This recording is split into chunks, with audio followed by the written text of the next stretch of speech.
പ്രിയമുള്ളവരെ നമസ്കാരം. ഞാൻ അഭിലാഷ് ബാലകൃഷ്ണൻ. ഇന്ന് ഞാൻ രത്നത്തിൻ്റെ ഒരു പുതിയൊരു അറിവുമായിട്ടാണ് നിങ്ങളുടെ മുമ്പിലേക്ക് ഞാൻ വന്നിരിക്കുന്നത്. എല്ലാവരും ചോദിക്കുന്നൊരു പ്രധാനപ്പെട്ട ചോദ്യമാണ്, രത്നങ്ങൾ ധരിച്ചാൽ ഉണ്ടാകുന്ന ഗുണങ്ങളും അതിൻ്റെ ദോഷങ്ങളും എന്താണെന്നാണ് ഒരുപാട് പേര് നമ്മളടുത്ത് ചോദിക്കാറ്. അതിന് നമ്മളെ കൊണ്ടാവുന്ന തരത്തിലുള്ള ഉത്തരങ്ങൾ നമ്മൾ നൽകാറുമുണ്ട്. ഇന്ന് പ്രധാനപ്പെട്ടതായിട്ടുള്ളൊരു കാര്യം, നമ്മളിപ്പോൾ വിദേശ രാജ്യങ്ങളിൽ അവർ രത്നങ്ങൾ ധരിക്കുന്നുണ്ട്. ഇന്ത്യയിൽ മാത്രം അല്ലെങ്കിൽ കേരളത്തിൽ മാത്രം ഒതുങ്ങി നിൽക്കുന്നതല്ലല്ലോ. ലോകരാജ്യങ്ങളിൽ നമ്മൾ ലോകത്ത് ഫുള്ളും ആൾക്കാർ രത്നങ്ങൾ ധരിക്കുന്നുണ്ട്. അപ്പോൾ വിദേശ രാജ്യങ്ങളിൽ അവർ രത്നങ്ങൾ ധരിക്കുന്നത് ഓരോ മാസങ്ങളുടെ അടിസ്ഥാനത്തിലാണ്. അതായത് നമ്മുടെ ജന്മമാസം, നമ്മൾ ജനിക്കുന്ന സമയം, ജനിക്കുന്ന മാസത്തിൻ്റെ അടിസ്ഥാനത്തിലാണ്. ഇപ്പം ജാനുവരിയിൽ ജനിക്കുന്ന ഒരാളാണെങ്കിൽ വിദേശത്ത് ജാനുവരിയിൽ ജനിക്കുന്ന ആൾ അവർ ജാനുവരി മാസത്തെ സ്റ്റോൺ ഇടും. അതേ സ്ഥാനത്ത് ഒരു മാർച്ചിൽ അല്ലെങ്കിൽ ഒരു ഏപ്രിൽ ജനിക്കുന്ന ആൾക്കാർ കൂടുതലായിട്ട് വിദേശത്ത് യൂസ് ചെയ്യുന്നത് ഡയമണ്ടാണ്. ഏപ്രിൽ മാസം ജനിക്കുന്ന ഒരാൾ യൂസ് ചെയ്യുന്നത് ഡയമണ്ടാണ്. അതുപോലെ തന്നെ ജാനുവരി മാസം യൂസ് ചെയ്യുന്ന ഒരാൾ ഗാർണറ്റ് ധരിക്കുന്നുണ്ട്. അതേ സമയത്ത് നമുക്ക് യെല്ലോ സഫയർ, ഒപ്പാല്, ഈ ഒക്ടോബർ മാസം ജനിക്കുന്ന ആൾക്കാർ അവർ വളരെ, ഈ ഒപ്പാലെന്ന് പറയുന്നത് വിദേശ രാജ്യങ്ങളിൽ അവരൊരു കമ്പാഷൻ ഓഫ് ലൈഫ് എന്നാണ് പറയുന്നത്. ഒപ്പാൽ അവർ മസ്റ്റായിട്ടുള്ള രീതിയിൽ ധരിക്കുന്നുണ്ട്. അതുപോലെ തന്നെ റഷ്യയിൽ നമ്മൾ വിവാഹത്തിൻ്റെ ആചാരങ്ങളുമായിട്ട് ബന്ധപ്പെട്ട് നമ്മളിവിടെ മോതിര കൈമാറ്റം പോലെ റഷ്യയിൽ അവരുടെ ഒരു രീതി അനുസരിച്ച് അലക്സാൻഡ്രൈറ്റ് എന്ന് പറയുന്ന സ്റ്റോണാണ്. അതായത് നമ്മുടെ കാറ്റ്സയിൽ നിന്ന് രൂപാന്തരപ്പെട്ട് ക്രിസോബ്രലിൽ നിന്ന് രൂപാന്തരപ്പെട്ട് അലക്സാൻഡ്രൈറ്റ് എന്നുള്ള രീതിയിൽ അത് പ്രകാശം പതിക്കുമ്പോൾ 7 വിബ്ജ്യൂർ കളറുകളായി മാറും. ചുവപ്പിൽ നിന്ന്, പ്യുവർ ഗ്രീനിൽ നിന്ന് റെഡിലേക്ക് പോകാനും, യെല്ലോയിൽ നിന്ന് റെഡിലേക്ക് പോകാനും, യെല്ലോയിൽ നിന്ന് ബ്ലാക്ക് ഷെയ്ഡ്, പിങ്ക് ഷെയ്ഡ്, ഇങ്ങനെയുള്ള ഒരുപാട് ഷെയ്ഡുകളിലൂടെ വരാനും ഒക്കെയുള്ള ഒരു കല്ലാണ്. അത് അവർ വിവാഹത്തിൻ്റെ പ്രതീക്ഷകളും സ്വപ്നങ്ങളുമായിട്ടാണ് അവർ റഷ്യയിൽ രത്നങ്ങൾ ധരിക്കുന്നത്. അപ്പോൾ ഇത് ഞാൻ പറഞ്ഞു വരുന്ന കാര്യം, നമ്മുടെ ജീവിതത്തിൻ്റെ ഈ ലോകത്ത് എല്ലാ മനുഷ്യരും ഏറ്റവും നല്ല റേഡിയേഷൻ, ഏറ്റവും നല്ല ഹീലിംഗ് പർപ്പസിങ് ആയിട്ട് എന്തുകൊണ്ടാണ് രത്നങ്ങൾ ധരിക്കുന്നു എന്നുള്ളതാണ്. അത് നമ്മുടെ കേരളത്തിൽ മാത്രം ഒതുങ്ങി നിൽക്കുന്നതോ കേരളത്തിൻ്റെ ഒരു ജില്ലയിൽ ഒതുങ്ങി നിൽക്കുന്നതോ അല്ല, ഇന്ത്യക്കകത്തോ അല്ല. ഇത് ലോകരാജ്യങ്ങളിൽ തന്നെ ആൾക്കാർ സുലഭമായിട്ട് ഉപയോഗിക്കുന്നു. അവിടെ ഹിന്ദു എന്നോ ക്രിസ്ത്യനെന്നോ മുസ്ലിമെന്നോ ഒന്നുമില്ല, മനുഷ്യരെന്നുള്ള രീതിയിൽ എല്ലാവരും ധരിക്കുന്നുണ്ട്. അപ്പോൾ ഇതെന്തുകൊണ്ടാണ് നമ്മുടെ ശരീരത്തിലേക്ക് ഈ രത്നങ്ങൾ ആൾക്കാർ ധരിക്കുകയും നമ്മുടെ ശരീരത്തിലേക്ക് എനർജി ഉണ്ടാകുന്നു എന്നുള്ളതിനെക്കുറിച്ചാണ് ഞാൻ ഇന്ന് നിങ്ങളോട് പ്രതിപാദിക്കാൻ പോകുന്നത്. നമ്മുടെ ഈ രത്നങ്ങളെന്ന് പറയുന്നത് നമുക്കെപ്പോഴും പ്രകൃതിയിൽ നിന്ന് ലഭിക്കുന്നതാണ്. ആ പ്രകൃതിയിൽ നിന്ന് ലഭിക്കുന്ന രത്നങ്ങൾക്ക് അതിൻ്റെതായിട്ടുള്ളൊരു മനോഹാരിതയുണ്ട്, അതിനൊരു കളർ കോഡുണ്ട്. ഇപ്പോൾ റൂബിയുടെ കളറല്ല എമറോൾഡിൻ്റെ കളറല്ല യെല്ലോ സഫയറിൻ്റെ കളറല്ല ബ്ലൂ സഫയറിൻ്റെ കളറല്ല വൈറ്റ് സഫയറിന്. എങ്ങനെയാണ് ഡിഫറെൻറ്റ് കളേഴ്സ് ഉണ്ടാകുന്നത്, ഡിഫറെൻറ്റ് ലെയറുകളിൽ ഇത് രൂപാന്തരപ്പെടുന്നത്? ഭൂമിയുടെ ഓരോ തട്ടുകളിൽ രൂപാന്തരപ്പെടുന്ന വിവിധ ഘട്ടങ്ങളാണ്. ഇപ്പോൾ യെല്ലോ സഫയറിൻ്റെ കളറ് ഒരു ചന്ദനത്തിൻ്റെ കളറാണെങ്കിൽ ബ്ലൂ സഫയർ നീലയാണ്, അതുകൊണ്ടാണ് അതിൽ ബ്ലൂ എന്ന് വന്നത്. ചന്ദനത്തിൻ്റെ കളറാണ് യെല്ലോ എന്ന് വന്നത്. ഇതെല്ലാം സഫയർ ഫാമിലിയിൽപ്പെട്ടതാണ്. ഇതിൻ്റെ ഒരു ദൃഢതയ്ക്കനുസരിച്ചിട്ട് അതിനുണ്ടാകുന്ന രൂപാന്തരങ്ങൾ, അതിലുണ്ടാകുന്നൊരു ഇൻക്ലൂഷൻ അനുസരിച്ചിട്ടാണ് ഇതിലൊക്കെ മാറ്റങ്ങൾ വരുന്നത്. എന്തുകൊണ്ടാണ് ഡയമണ്ട് വൈറ്റ് കളറിൽ മാത്രമാണോ ഉള്ളത്? അല്ല, ഡയമണ്ട് ബ്ലൂ ഡയമണ്ട് ഉണ്ട്, ഗ്രീൻ ഡയമണ്ട് ഉണ്ട്, ബ്ലാക്ക് ഡയമണ്ട് ഉണ്ട്. ഈ ബ്ലാക്ക് ഡയമണ്ട് പറഞ്ഞപ്പോൾ പൊതുവിൽ ബ്ലാക്ക് ഡയമണ്ട് എന്ന് പറയുന്നത് ഈ ബിസിനസ്സുകാരുടെ ഇടയിലൊക്കെ പൊതുവിലൊരു ചിന്താഗതി, black diamond it's very danger. Black diamond എപ്പോഴും ആൾക്കാർക്ക് നെഗറ്റീവ് ഫീൽസ് കൊണ്ടുവരുന്ന ഒന്നാണ്. ഡയമണ്ട് എന്ന് പറയുന്നത് എപ്പോഴും പ്രകാശത്തിൻ്റെയും റിഫ്ലക്ഷൻ്റെയും അല്ലെങ്കിൽ ഒരു എന്താ പറയുക, ആരും നോക്കിപ്പോകുന്ന ആകർഷണീയതയുടെയൊക്കെ ഒരു ഉദാഹരണമാണ്. അവിടെ ഒരു ബ്ലാക്ക് ഡയമണ്ട് എന്ന് പറയുന്നത് സ്വാഭാവികമായിട്ടും ഈ ബിസിനസ് രംഗത്ത് ഇരിക്കുന്നവരെ അവർക്ക് ഒരു അല്ലെങ്കിൽ ശനിയുടെ ഒരു അപഹാരം എന്നൊക്കെ ചിന്തിക്കുന്ന ഒരു സമയമാണ്. നമുക്കൊരു ബ്ലാക്ക് ഡയമണ്ട് നമ്മളിലേക്ക് വന്ന് ബിസിനസ് ചെയ്യാൻ വേണ്ടി വന്നാൽ തന്നെ ആരും അത് കയ്യേക്കാത്തൊരവസ്ഥയാണ്. ബ്ലാക്ക് ഡയമണ്ട് ആർക്കും ധരിച്ചും കൂടാ. ബ്ലാക്ക് ഡയമണ്ട് ധരിച്ചുകൂടെന്ന് പറഞ്ഞു കഴിഞ്ഞാൽ അതിൽ റിഫ്ലക്ഷൻ ഇല്ല. നാച്ചുറൽ കണ്ടന്റ് ഓഫ് കാർബൺ ഉണ്ട്.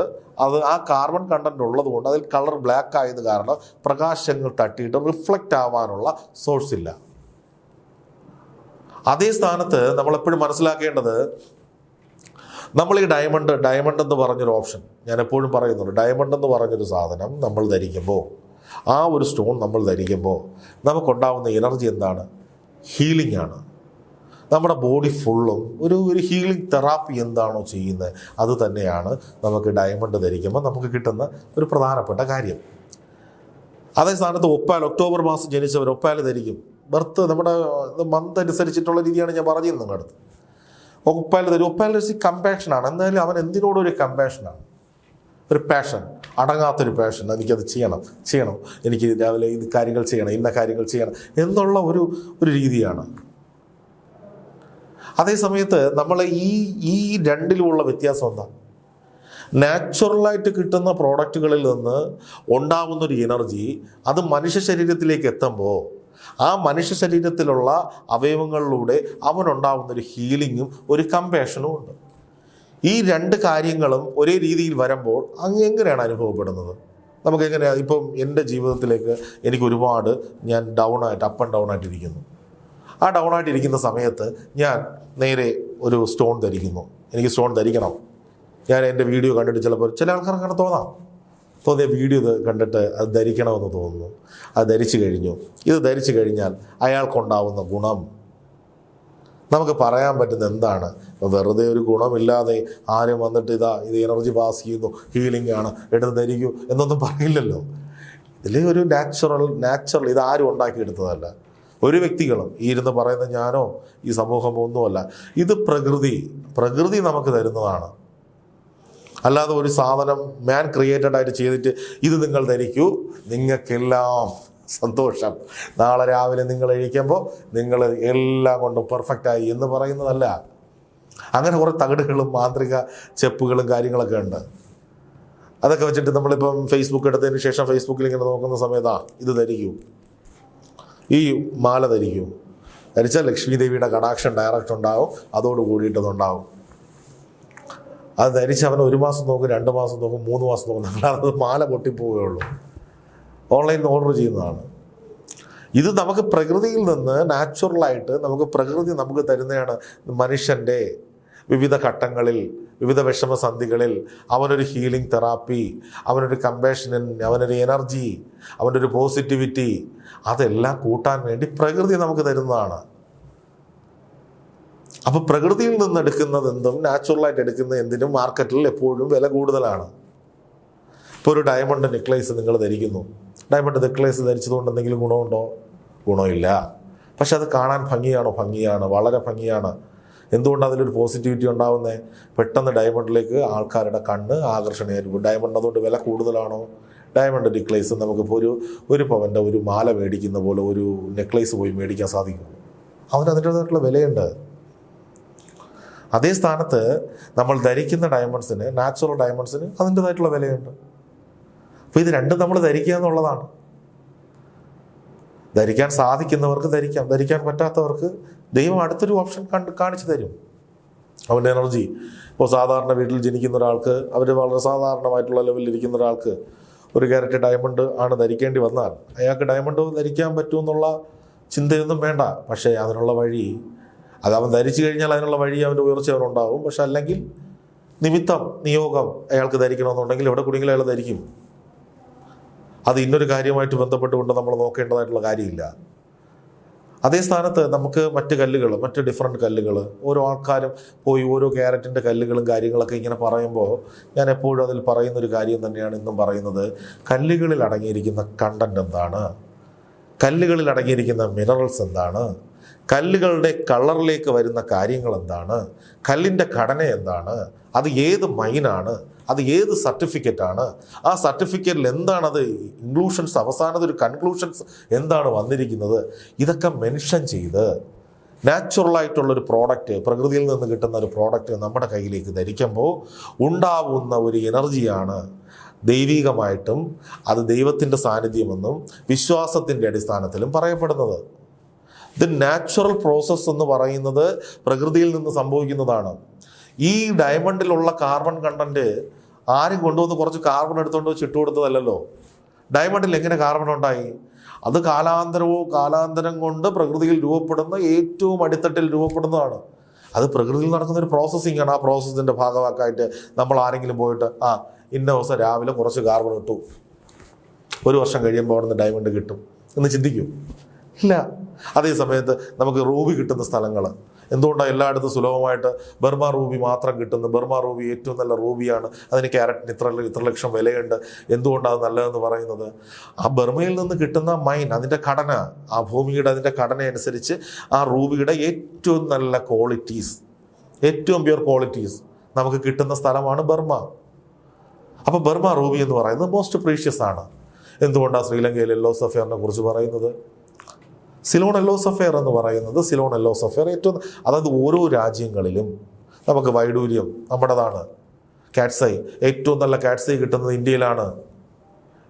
ഏറ്റവും നല്ല വിലപിടിപ്പുള്ള കാറ്റ്സൈ, ഒരു കാറ്റ്സൈ വൈഡൂര്യത്തിന് ഏറ്റവും നല്ല നാച്ചുറൽ ഒരു കാറ്റ്സൈ, ഹണി കാറ്റ്സൈ കിട്ടണമെങ്കിൽ, ഒരു വൈഡൂര്യത്തിന് ഒരു കാറ്റ്സൈ ഇവിടെ കിട്ടണമെങ്കിൽ ക്യാരറ്റിന് 3 ലക്ഷത്തിന് മുകളിലാണ്. 1 ക്യാരറ്റ് 2 ക്യാരറ്റൊക്കെ കിട്ടും.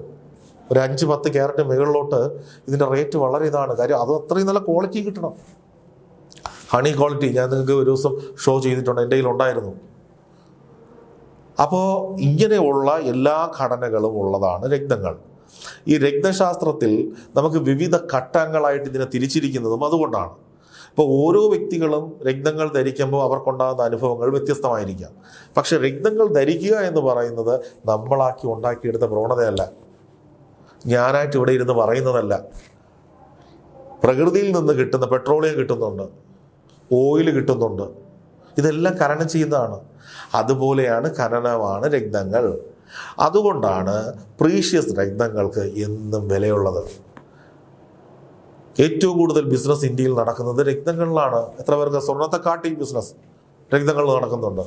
രക്തങ്ങളുടെ ഒരു ക്യാരറ്റ് എന്ന് പറയുമ്പോൾ തന്നെ നമുക്കിപ്പോൾ 1 ഗ്രാം അല്ലെങ്കിൽ 1 പവൻ പോട്ടെ 1,13,14 രൂപയാണ്, അല്ലെങ്കിൽ 20 ആയിക്കോട്ടെ. പക്ഷെ ഒരു ക്യാരറ്റ് എന്ന് പറയുന്നത് 5 ഗ്രാമാണ്. ഒരു ക്യാരറ്റിന് 50,000 60,000 രൂപയുള്ള രക്തങ്ങളുണ്ട്. ഒരു ക്യാരറ്റിന് 5 ലക്ഷം രൂപ വിലയുള്ള രക്തങ്ങളുണ്ട്. 10 ലക്ഷം 15. അപ്പോൾ മോസ്റ്റ് പ്രീഷ്യസ് ആണ്.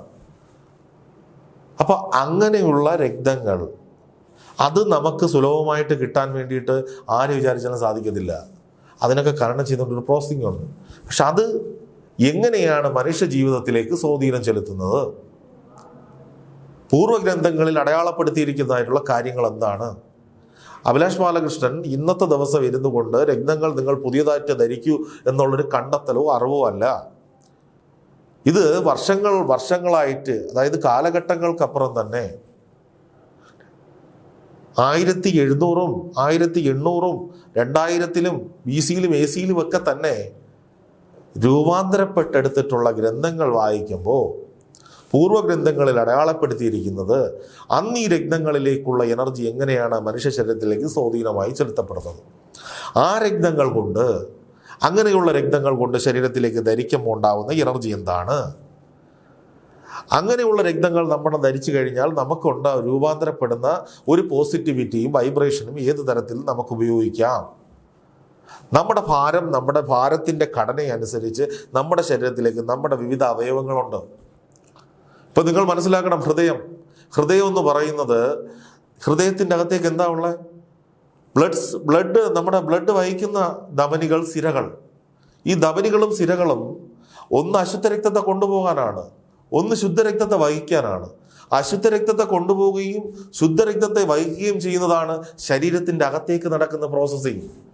അതേ രീതിയിൽ തന്നെയാണ് നമ്മുടെ ശരീരത്തിൻ്റെ പുറത്തും നമുക്കുണ്ടാവുന്ന ഓറ. നെഗറ്റീവും ഉണ്ട്, പോസിറ്റീവും ഉണ്ട്. പോസിറ്റീവിനെ ആകർഷിക്കുകയും നെഗറ്റീവിനെ പുറന്തള്ളുകയും ചെയ്യുന്നതാണ് രക്തങ്ങളിൽ പ്രകാശം പതിച്ചുകൊണ്ടുണ്ടാകുന്ന എനർജി. ഇതിനെ കൃത്യമായിട്ടുള്ളൊരു ഒരു ഡെഫിനിഷനോട് കൂടി തന്നെ നമുക്ക് പറയാൻ സാധിക്കും. അങ്ങനെ കാര്യങ്ങൾ കൃത്യമായി ഗ്രഹിച്ചുകൊണ്ട്, നമുക്കുണ്ടാകുന്ന അറിവുകളെ കൃത്യമായി ബോധ്യപ്പെടുത്തിക്കൊണ്ട്, ആ അറിവുകളിൽ നമുക്കുണ്ടാകുന്നതായിട്ടുള്ള ഗുണങ്ങളെ മനുഷ്യ ശരീരത്തിലേക്ക് ഉണ്ടാകുന്ന ഗുണങ്ങളെ എത്രമാത്രം പ്രാവർത്തികമാക്കാമെന്നുള്ള പഠനത്തിൻ്റെ ഭാഗമായിട്ടാണ് ഇന്ന് Shantha Royals and Gems and Diamonds നിങ്ങളോട് ഞാനിവിടെ വന്നിരുന്ന് ഓരോ കാര്യങ്ങളും പറയുന്നത്. ആ പറയുന്ന ഈ രക്തലോകത്തിൻ്റെ, ഈ രക്തശാസ്ത്രത്തിൻ്റെ എല്ലാ കാര്യങ്ങളും ഞാൻ ഓരോ എപ്പിസോഡുകളായിട്ട് ഇങ്ങനെ പറഞ്ഞുകൊണ്ടേയിരിക്കും. അതിൽ നിങ്ങൾക്ക് കോൺഫിഡൻ്റ് ഉണ്ട്, നിങ്ങൾക്കിതുണ്ടെങ്കിൽ ധരിക്കാം. ആരും നിർബന്ധിച്ച് ആരെയും ഒന്നും ധരിപ്പിക്കത്തില്ല. രക്തങ്ങൾ ധരിക്കുക എന്ന് പറയുന്നത് നിർബന്ധിതമായിട്ട് ധരിക്കുന്ന ഒന്നുമല്ല. നിമിത്തം, നിയോഗം, കർമ്മം ഇതൊക്കെ ചുറ്റിപ്പറ്റിയിരിക്കുന്ന ഒന്നാണ്.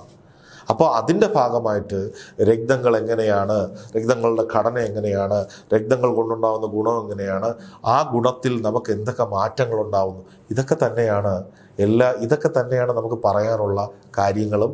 അത് മനസ്സിലാക്കുമ്പോൾ നിങ്ങൾക്ക് കിട്ടുന്ന ഓരോ കാര്യങ്ങളും നിങ്ങളുടെ അറിവുകളാണ്. നാളെ നിങ്ങളൊരു രക്തം ധരിക്കുമ്പോൾ ഉണ്ടാകുന്ന ശുദ്ധമായ നാച്ചുറലായ ഒരു രക്തം ധരിക്കാൻ പഠിക്കുക. നിങ്ങൾ ചോദിക്കുക എന്താണ് പ്രീഷ്യസ്, എന്താണ് നമ്മൾ ഒരു കടയിൽ പോയതിന് ശേഷം നിങ്ങൾ ഇത് സിന്തറ്റിക് ആണോ ഒരു ഗ്ലാസ് ആണോ എന്നൊക്കെ ചോദിക്കാനുള്ള കോൺഫിഡൻസ് നിങ്ങളുടെ ഉള്ളിലേക്ക് വാർത്തെടുക്കുക എന്നുള്ളതും എൻ്റെ ഒരു പ്രധാനപ്പെട്ട ആവശ്യമായി തന്നെ ഈ വീഡിയോയിലൂടെ ഞാൻ കാണുന്നു. നന്മകളാണ് കാലത്തിൻ്റെ കയ്യൊപ്പ്. നന്മകൾ എപ്പോഴും പ്രകീർത്തിച്ചുകൊണ്ടേയിരിക്കും.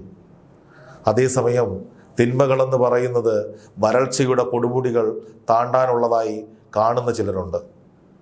ഒരുപാട് പേരുടെ പ്രാർത്ഥനയും ഒരുപാട് പേരുടെ നന്മയോടുള്ള പ്രവർത്തനങ്ങളുമാണ് ലോകത്തിൻ്റെ ഓരോ ദിവസത്തെയും ചലനമെന്ന് വിശ്വസിക്കുന്നു. പുതിയൊരു വീഡിയോയുമായി കാണാം. അതുവരെ നന്ദി, നമസ്കാരം.